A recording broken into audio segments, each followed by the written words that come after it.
Hi guys, welcome for another round of Chitter Chatter. Today we're going to chit chat with Shaurya Arya Kanojia, the author of End of Row.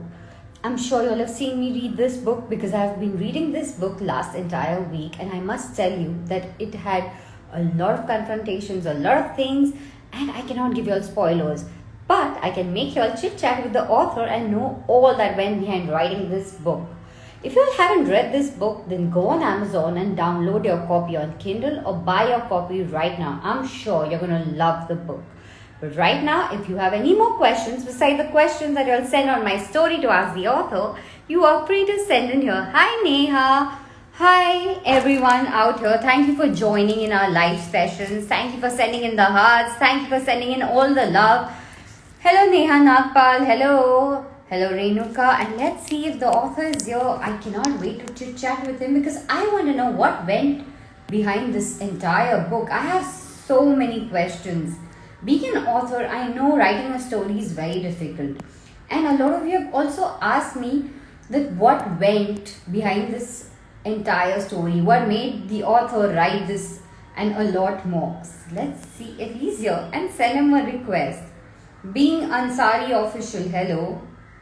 Chauhan Renuka, मैंने आपका नाम बोला, पर मुझे please बताइए जब मैं आप लोग का नाम लेती हूँ क्या होता है? Why do you all always want me to take names? Well, let me tell you, Shaurya's Insta handle is मैं.हूँ.a.sharara. So if you all want to follow him, this is where you all have to follow him. And I am not able to send him a request. Hey Shaurya, since you're here and I waved back at you, can you send me a request? For some reason, I'm not able to send you a request. How do we send him a request? Why is Insta behaving like this? Let's see if we can send him a request. Hey Shaurya, can you try sending me a request? And yes, you've sent me a request. I have it and I've sent you another request. So hopefully he should be here soon and we should start our chitter chatter. Smiley_Sajid327. Hello. Hi Shaurya. Hi. Good. How are you? I'm great. Before we start our chitter chatter, do you want to tell all your lovely readers out here who come and join this chit chat? I'm sorry. I'm just setting my phone. It's okay. Take your it's time. okay, right? There's no rush. You can see me, right? I'm visible, yes, right? I can see you. Great. Thank you. Yes, I'm all set. So before we start our chit chat, is there something you want to tell your readers right here? Because they've come all the way at this time to see you here. I am. Thank you so much, everyone who's here. It's an honor for me to be part of this live session, and I hope you guys have fun. I'm sure we all are going to enjoy this chit chat because we are really looking forward. And I must tell you before we start that when I started the book, it's quite a heavy book and there was so much going on in my mind that I couldn't wait to ask you questions right here, right now. Don't worry, I'm not going to ask for any spoilers because I want people to enjoy the read. In fact, when I have to write about the book, I'm like, what should I write? You know, like I don't want to like disclose anything, but at the same time, I have so much to say. Right. So Shaurya, how did you decide to write the story? Let's start with that. What was your hope to write End of Rope? It was, I have actually been writing for quite a while. End of the Rope wasn't really the first story that I've written. But the real idea that went, I mean, the idea from where End of the Rope really stemmed from was, I actually saw two women having a conversation in a cafe. And to be honest, that was pretty much it. There wasn't, these two women, they were sort of talking very animatedly. It seemed like they were like two friends who were catching up after a long time. And that was it. A couple of days later, the idea just stayed with me. And I thought, all right, why not play around it for a while? Why not, write a story which flows in the form of conversation between two women and let's take it from there. So that is what I had in my mind when I started writing. And then as I wrote more, I added more characters to it. I had to consider a lot of things, drawing a connection between the two women, trying to make it more dramatic. So bit by bit, I played it by the ear and then it became the story that it is. When you started off, did you think that how the story stayed with you, it's going to stay with every reader? I really hope so, because to be honest, the thing is when I started writing End of the Rope, I had no idea how it was going to end. I just had a rough outline in my head. But as far as the specifics were concerned, I had absolutely no clue where I was going with this. It just, I mean, the ending, to be honest, surprised myself as well, because I hadn't really anticipated this kind of an ending. I mean, I knew there was something. There was something common between the two women. There was something that was that connected to the two women together. But as far as sort of hitting the specifics was concerned, I just went ahead with it. I played it by the ear. I didn't really plan anything beforehand. So, and that made the process all the more fun. So I hope that when you read the book, I hope that you enjoy it as much as I did writing it. I definitely did enjoy, and I must say that the way you've written it, you actually feel that you're sitting in that place with them. And thank you just so like much. You said that you heard the conversation at a cafe right. and stayed with you. That's exactly what happens as a reader with us. We we read the conversation, we actually like imagine what must be going on when the bell rang and all of it, and it just stays with us surprisingly. That was what my endeavor was. I really wanted the reader to be there in that living room while the conversation was happening, because I wanted to incorporate that sense of relatability in the story. And I hope that I've done that. You definitely have done that, and your fans Thank you. That the English writing is really nice. Narendra Kumar Bharat says. Thank you so much. Safa says, really nice book. At Sai Kumari, Amita Sinha, Karan Ashol, Rohit Kumar, Jayant Official, all of them are sending you hearts. And before we go on the next, I have to ask you one thing. Usually it's very difficult when two ladies are gossiping to take out things from there and write something. Being a lady, I know we talk a lot, we chit chat a lot, but very rarely a third person can have a nice point of view and make so much out of it. So, what was it like when you had to relive these conversations, build around it? To be very honest with you, I never thought much about it. There was no thought process that went behind understanding a woman's character. It was just it. I started writing it, and it just came to me. All the scenes, the various characters I was supposed to put in, all of it just came to me, and I went with it. So I never took out time to plan everything before, and I never took out time to construct a proper character or just like plan a sequence of events. I never really did that. It was just. When I first wrote End of the Rope, I actually had no plans of getting it published. I actually wrote it 2 years before. Yeah, I wrote it 2 years before I even entertained the idea of wanting to get it published.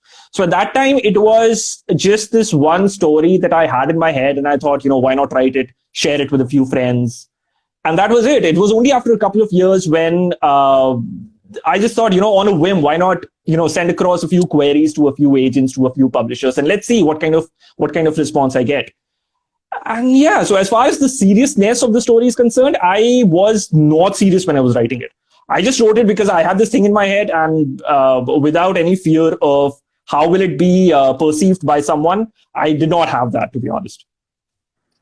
So and I think, sorry. And I think that was the reason why I was able to write it without the fear of, what people are going to say about the story, because showing it to people was not my intention in the first place. So I was able to write it in a very uninhibited sort of manner. Yeah, I think what you're saying, I totally agree with it after reading the book, because it actually feels that, you've written it by heart. It's not really written to please any of the readers or anything. Like when you leave the book, yes, that is something I left with the same note. So I totally resonate with what you're saying. But like you said, who was that motivation who told you that, you need to show? I'm sure when you wrote it and you decided not to send anybody, but there must be somebody who pushed there was someone, and there was, okay. So when I used to write, I used to share it across to a few friends of mine, and people, including a few close friends and my wife, they sort of really pushed me to want to get it published. But what really happened was, okay, so in 2018 is when I first approached the book bakers, Sohail Mathur. And at that time, I was working as a freelancer. And, as is with any freelancing job, there are days when you get a lot of work and there are days when you don't. So it was on one such day when I did not have any work and I was just going through, you end up taking these few random tests on internet and doing and watching all these random videos. So I was basically just wasting my time. And I ended up reading this article about publishing. And I thought, all right, a part of my mind was telling myself, all right, why don't you just send across a few queries?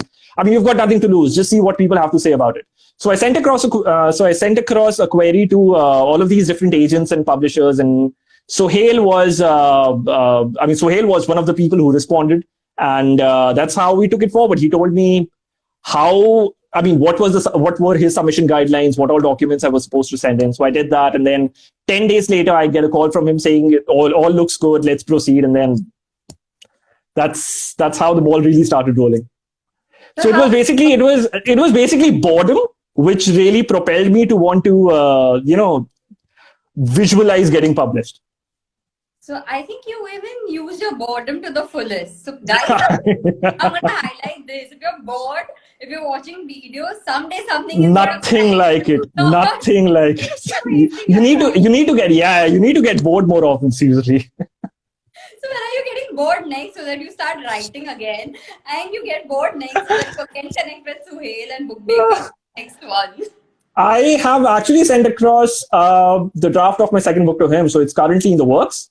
So yeah, let's see what comes out of it. Oh, so this boredom is going to lead to another chitter chatter with me. Yeah. And many more, hopefully, after that. Many more. Definitely. There is definite that there are going to be many more chit chats, many more books that you're going to write, many more books that I'm going to read. Thank you. Yes. Thank you. How is it working with book bakers and with Sohail? Like once, everything. It was really nice. What I really liked was how Sohail was accepting of new authors, because if you are, the thing is, for someone who's just entered the publishing industry, they don't know a lot about the industry. They don't know. It's like any other industry. When you're new, you need someone by your side to guide you, to tell you, what to do, how to go about doing things. And more importantly, an agent is always helpful because they have the kind of contacts that you really need. At the end of the day, publishing, just like any other industry, is a business, right? Which thrives on contacts, which thrives on networks. And so, yeah, Sohail was there to sort of connect me with the right people and tell me the what's and the hows and the, how do you need to go about doing everything. So it was great having that someone by your side, sort of helping you navigate through the waters. Swift's mind says boredom brings the best creativity, and a lot of people here are congratulating you. Words, yeah. You can quote me on this. Yeah, totally. Now we know. Quote by Shaurya. Boredom brings the best creativity. I hope that gains traction after this session. It definitely will. Just as your book has end of rope given hope to a lot of people out there, I'm sure even this one quote is going to give a lot of hope out there to people, and also to parents who are not going to tell their kids don't get bored.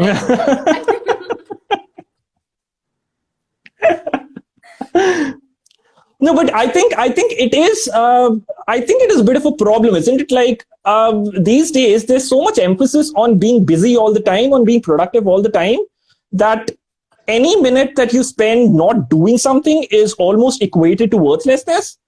I think that's the peril of the modern society. I think we need to sort of dedicate some time to do nothing. Just sort of, take out time to figure out yourself and. I totally agree with you on that. Because if I don't get my me time where I'm doing nothing, it could be something really stupid. It's like I don't have enough time to do the creativity that I'm supposed to do. So I need that. Exactly. I totally agree with you. Yeah. It could be simple like making a reel.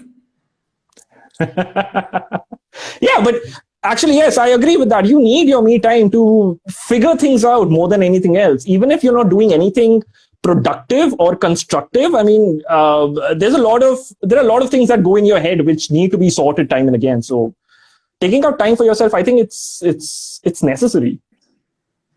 Yeah, totally. Now, I have one quick question. You have been known as one of the best-selling authors for this publishing house. How does it feel when you're quoted like that as a I reputable author to am get the best-selling author?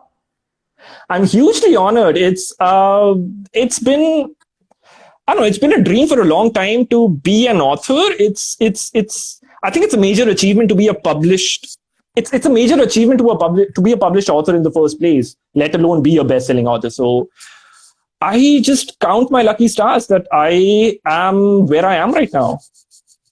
I'm hugely grateful to Loxley Hall for giving me this opportunity and for trusting an author who basically had no history of any published work. So yeah, it's I have a lot of people to thank.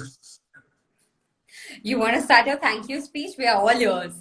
Okay. I did not think this through.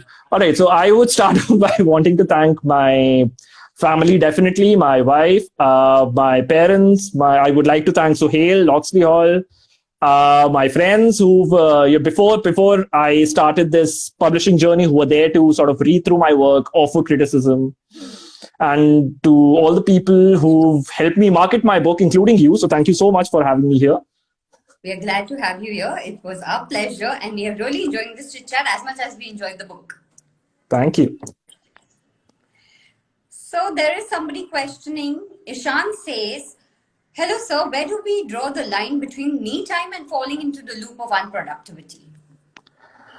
It's quite a subjective thing, isn't it? Because see, you can't spend your entire day doing or actually falling under the excuse of me time. I mean, you need to be, see, the thing is, you need to be productive in some ways, because at the end of the day, you need to have a job, you need to study, or you need to, build a career. I mean, you need all of that. But at the end of the day, because of the monotony of everyday life, you need time to yourself. You need to understand who you really are. You need to identify your preferences. You need to understand, just figure yourself out, so that you are able to draw that line between sanity and going completely crazy. So it's really a subjective. I can't give you an objective answer that these many hours are something that you need to dedicate in an entire day to yourself, but figure it out yourself. And I think, yeah. You know, when we readers read a book and we like a book, we tend to leave it with a heavy heart because the story is completed. You have some questions, and also you're somewhere living that story for a while. The same Right. happens with a writer. They have lived that story. They've lived every character of that story, and they've lived it much more than us, because you have actually pondered over it way too much. So when Right. you finished writing and the book was done, what was your emotion like? To be very honest, I was happy I was done with it. I did not want to sort of stretch it any more than what it is. I was happy that the characters turned out the way they did. I was happy that towards the end, I was able to give the story the kind of finish that I was happy with. Even if this kind of a finish is not something that I'd anticipated before I started writing the story. So overall, I was really happy with the way things turned out. I'm happy that I was able to finish it. And yeah, I've been toying with the idea of probably writing a spin-off, but then it's not that lucrative an idea right now. But yeah, overall, I was really happy with the way things turned out. When, like Loxley Hall has given you the best compliment, saying the best-selling author, what is the other compliment that stayed with you when your readers have approached you after reading the book? I was, whenever I write something, I want to incorporate that element of relatability and believability in a book. So if and when someone reads something and tells me, okay, this is something that I could relate to, this is something that really touched something, I think that is the greatest compliment that I can have, because I don't know, I want stories that somehow mirror real life, even if they are not based on real life. They should feel like the characters should really feel like they are ordinary people. And I think those are the kind of stories that I am attracted to, which happen in an ordinary setting, which happen among people who seem real to you.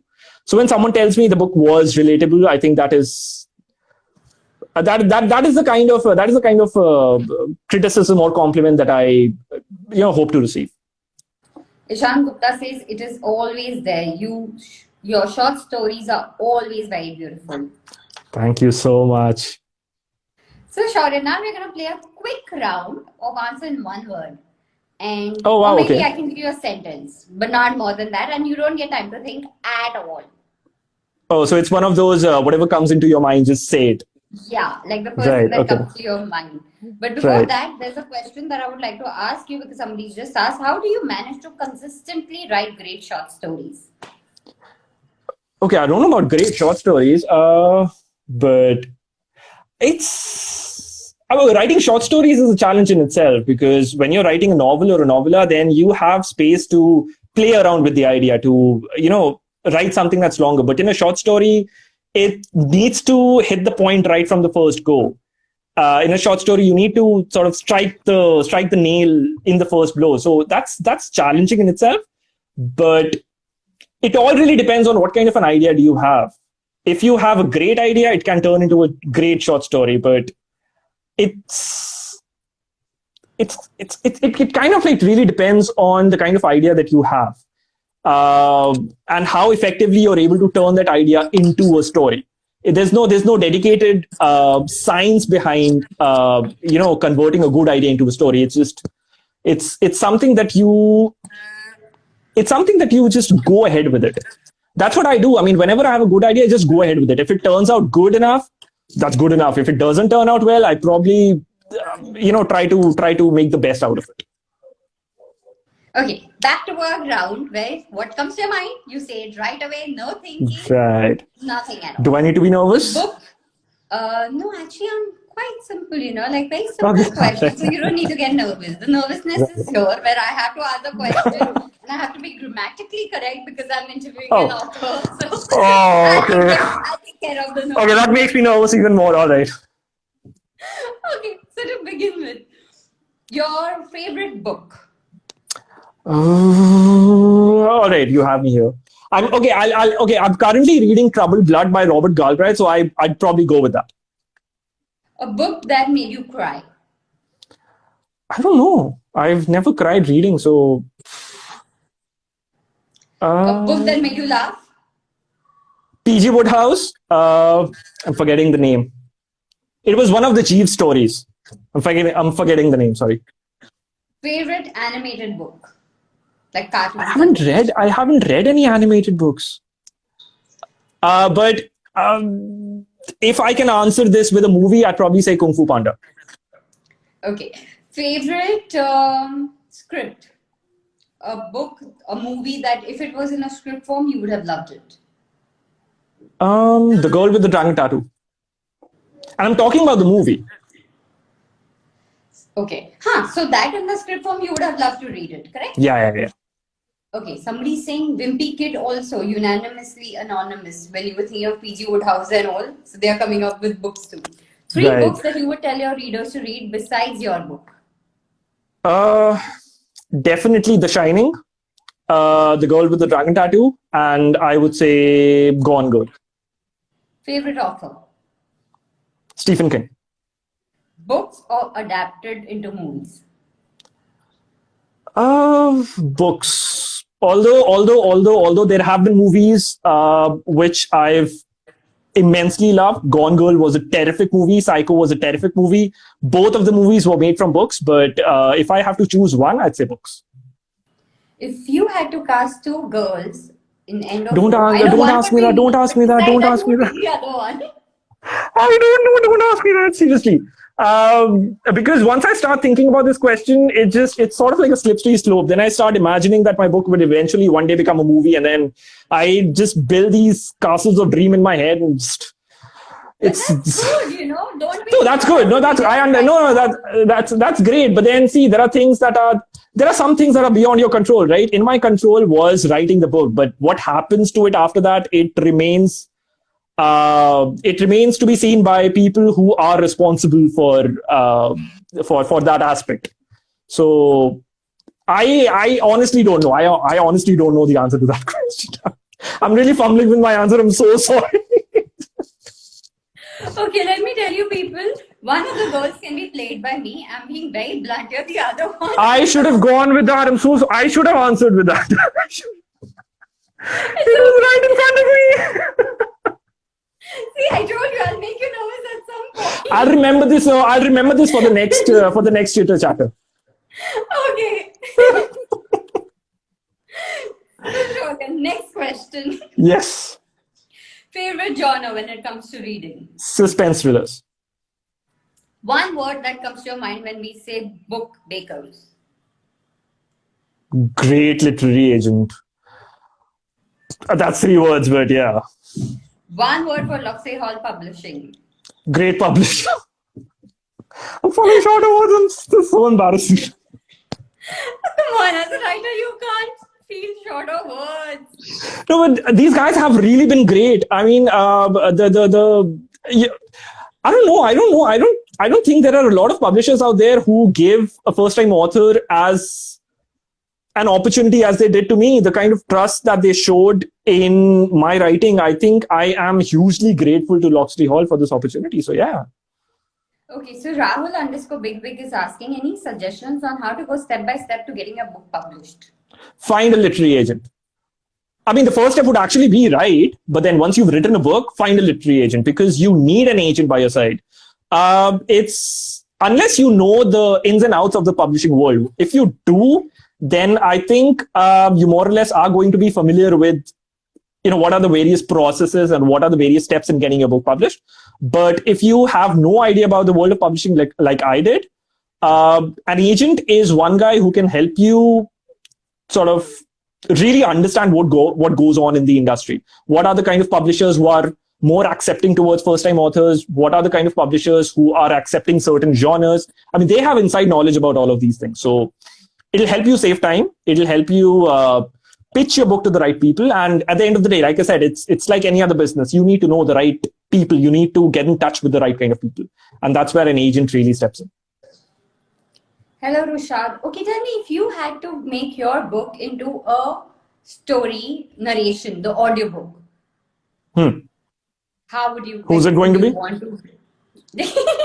Yeah, who's it going to be? Can I pick you this time? Would that be a good answer?